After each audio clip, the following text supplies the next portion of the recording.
Hello everyone, this is a quick video concerning an issue called Cambridgeitis on the internet, which seems to affect the Vox Cambridge line of amplifiers.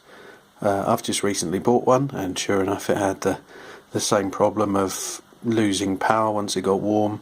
Tremolo was pretty ropey, and it just didn't seem to have any grunt, to be honest, so I managed to find a replacement optocoupler. This is the original optocoupler from the circuit board of the Cambridge, and these are notorious for failing, and they can be replaced with the following part. It's a VTL5C3, and I obtained these from a company called Thonk in the UK. You can see the web address there, thonk.co.uk. If you search for VTL5C3, then you should be able to purchase yourself one to replace the dodgy one in the amp. I think they're about £7 with the postage, something like that. I can't remember off the top of my head, but it wasn't much. Then you'll need a decent soldering iron and a solder sucker.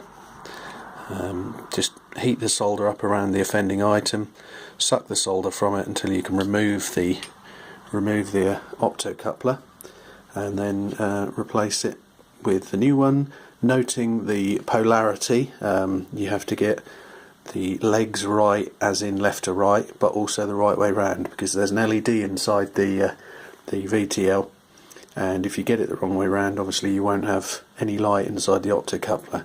So you've got to get that the right way round, and there is a small symbol on the circuit board that will help you to do that, so you can see which is the anode and which is the cathode. It's a bit of a fiddly job. I was going to film it, but I was a bit nervous about doing one, as it was my first one, so I just got on and did it. But it went fine. Just take your time, use a decent soldering iron, keep everything clean and tidy, and it went in okay. So yeah, I put it in and everything was great, apart from not much volume, and that's what we'll come to next. Okay, so here's everything in the amp back in. As you can see, look, I've left the back off, but everything is back in, and just over here is the optocoupler, the new one. It says LED on the bottom there, and the positive is the upper leg as you look at it in situ there. But then what you've got is two potentiometers here, one labelled VR12, which is that top one labelled VR11. Once I tried the amp and realised that it was a bit lousy on output, I had a fiddle with those. VR12, the upper one, adjusts the depth of the tremolo, but then VR11 adjusts the amount of signal that the actual amp seems to produce. Now, I'm no electronics expert, so I can't exactly tell you why, but by turning that, I believe it was counterclockwise, I suddenly got a lot more output from my amp.